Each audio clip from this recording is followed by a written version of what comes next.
Alright, hello everyone, and thank you for tuning in once again to the Black Box Podcast.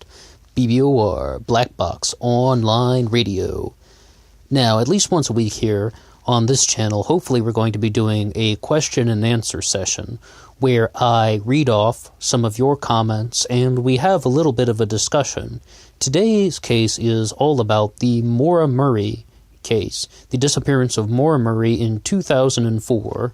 Let's see if I can remember. February 9th, 2004. Is that right? From Haverhill, New Hampshire, after she crashed her car into a snowbank. And our first comment is coming to us from Bobo Jeopardy. Bobo writes that, Bobo has a comment about something I made after Maura Murray crashed her car. Did she get into somebody else's car? You know, like this, the whole Fred Murray notion of, was there a dirtbag that snatched her? Did she get picked up by somebody who brought some foul play upon her? Bobo has two comments about this. Bobo says simply, she got into somebody's bus. Wake up. It's not a dirtbag car driver, it's a dirtbag bus driver and a dirtbag policeman abetted by dirtbag common law wife named Barbara. Whew, that's a lot of emotion from Bobo. I even cut out some of the insults that Bobo included into that particular one. A bus driver. Well, who is Bobo talking about? That's none other than Butch Atwood, the one person who has identified seeing Maura Murray at the scene of the crash. Now, Butch Atwood is a very interesting character in this whole thing because Butch Atwood famously took a lie detector test about the case and failed. And on the Missing Maura Murray podcast, they said they attributed that to his medication. They believed that he was on a lot of different medications that would have interfered with his heart rate and his blood pressure and stuff like that. But still, there it is. Also, I say one of the absolute largest clues in this case that just doesn't fit into anything is when Butch Atwood's wife called the police, right? And they were saying that this girl has crashed her car into the snowbank. And the 911 operator asks Butch Atwood's wife, where is she? And the response was, I have no idea where she is. And that is one thing that, you know, when I first heard that, it just kind of sends chills down your spine because you're just like, that's so weird. I mean, that's such a weird thing to say. Normally you would say, well, my husband just saw her by her car. I mean, that's what, like, I think a lot of people were saying. So Bobo isn't the first person to bring up this theory that Butch Atwood was somehow involved or that Butch Atwood and his wife somehow got Maura Murray to go somewhere or to come into their house. I don't really know what to say about that other than there is very, very little definitive physical evidence to tie Maura Murray to being in Butch Atwood's house.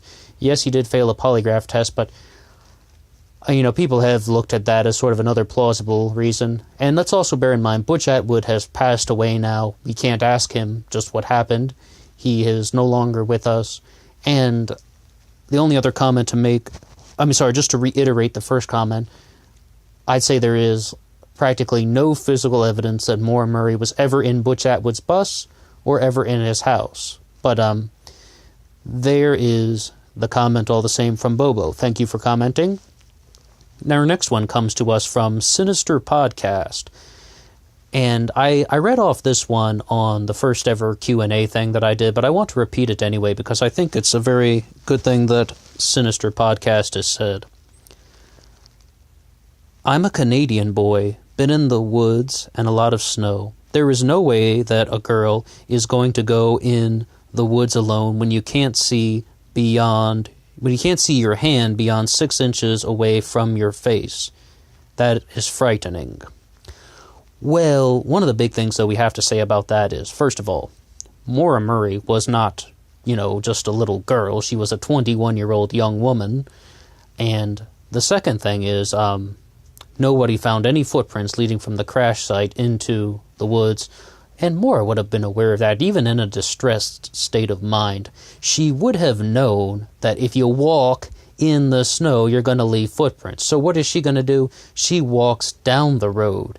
And one of the people who was commenting on a thread somewhere, I read this years ago, they were like, did the police ever look for footprints along the side of the road? Like, in the snow that would have been right on the side of the road? And I was like, I've never seen that anywhere from anyone except this one commenter. And I haven't even heard that from Fred Murray. And I think that would have answered a lot of questions if the police had been looking for any sort of footprints like that. But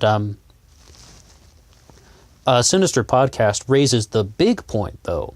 The larger point in that statement is that Maura would not have many motivations to enter the woods. She would not have many reasons to go into the woods. When it's so dark that you can't see your hands 6 inches in front of your face, as Sinister Podcast puts it,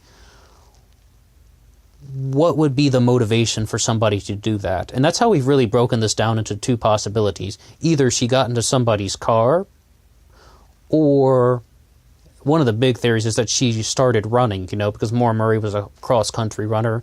They believe she started running for a period of time. She became exhausted, and then she just kind of gave up. And then she just maybe sat down under a tree and started drinking her bottle of Kahlua into oblivion, as one commenter on another forum put it.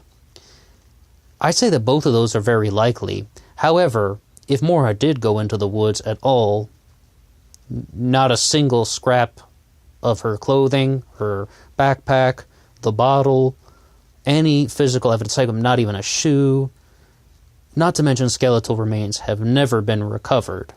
So that tends to push me toward the more likely scenario that she got into somebody's car and hitched a ride. However, this is something where we do not know 100%. This is still an unsolved case. Okay, now moving on to our next comment. This comes to us from Sharon Bitzer.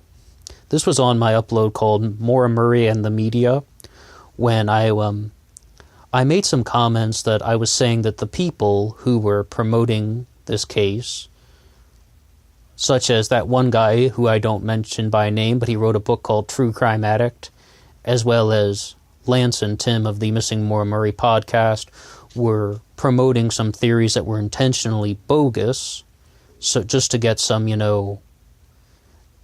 exposure, and what I called stirring the pot. They're just trying to stir people up, by planting false leads. And Sharon Bitzer challenges me on this one and says, I don't believe that Tim and Lance believe in the tandem driver theory.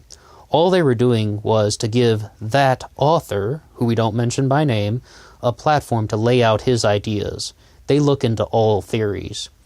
And, okay, maybe I did speak a little too harshly of them. I would say, however, though, they went to Canada to investigate it, and they filmed their investigation for that, so there's an enormous amount of promotion into that theory, especially something that they don't really believe in, if that is the case. I mean, the whole notion of a tandem driver being associated with the missing Maura Murray case to me is like, when you look back and looking back, I think it's so implausible. I really have to just say that it's highly unlikely that there were two cars involved with this. Even for the whole notion of, if you were trying to just stage this disappearance or something, the full notion of crashing a car, I mean, you could kill yourself doing that. And to think that that was planned, or at the very least that there's another car following behind, it's this overblown, over-concocted story. And I believe certain people were fabricating that just to get more people hooked in. I mean, that's just a personal belief, but maybe I did speak too harshly of Lance and Tim, so I will accept that from Sharon, halfway in.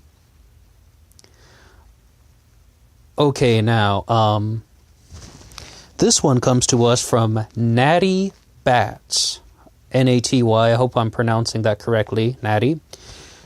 Just like Breonna Maitland and the Springfield Three, the evidence points to missing people being startled, or it being a surprise event prior to abduction and becoming missing. Natty Bats is probably onto something there with that, because let's look at it. When somebody has crashed their car and they are trying to get away from something, they're in a very startled state, and they might not have, the best sense of judgment, and also they're just trying to get away, especially in this case of Maura Murray. I was also just doing an upload on the case of Brandon Lawson about how, somebody, he didn't crash his car, but his car ran out of gas, and then he disappeared as well, never to be seen again. One of the absolute kind of underlying messages of the Maura Murray case, or the Brandon Lawson case, or what Natty is talking about is, if you're ever in sort of an accident like that, stay by your car. And people have brought this up as well. It's like, if you are in some trouble like that and you have a cell phone, stay by your car. But of course, with Maura Murray, her ambition was not to be found, right? She had been in 2 car accidents in a relatively short amount of time, and it was possible that she was drinking. Whereas, the Brandon Lawson case might have been something he might have intentionally left with the ambition to return, but with Maura, it's more likely that she left to just get away from the scene, so she wouldn't have been connected to any sort of drunk driving. But that's sort of the whole, that's part of the whole mystery. And that goes into something that we have laid out by P. Voss. Our next comment comes to us from P. Voss, who says, I feel like she was likely a victim of crime/opportunistic killer or an accidental death. Just my opinion, as I wish she were found alive. I think she would have reached out to her family a long time ago. I hope her family gets closure. Yes, absolutely. I totally agree with you on that one. If Maura were still alive, would she have tried to reach out to her family? If I recall, Maura's mother has passed away. I believe that's correct. And she did not attend the funeral, of course, or there was no contact of Maura at that point. So the whole notion that Maura Murray is living somewhere else in the world, I don't necessarily think that that's very plausible. Not to mention, once we go down any theory where Maura is still alive, there are an enormous amount of assumptions.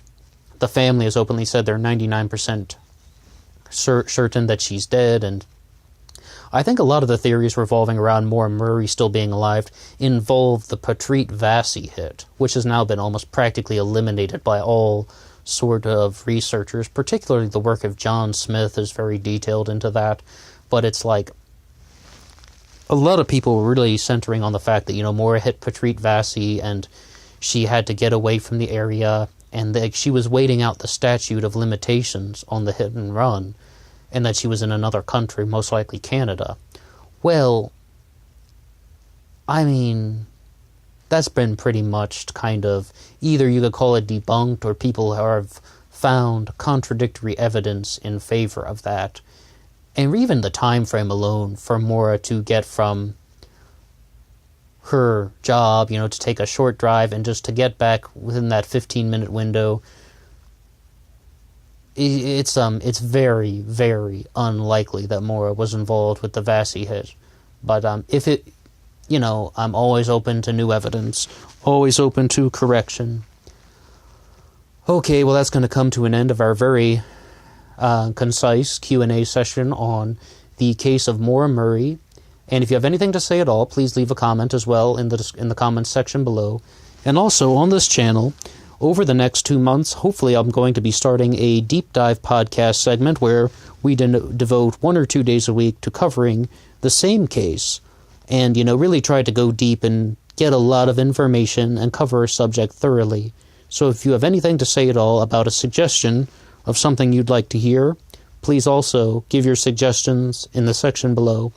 That's all for me. Until next time.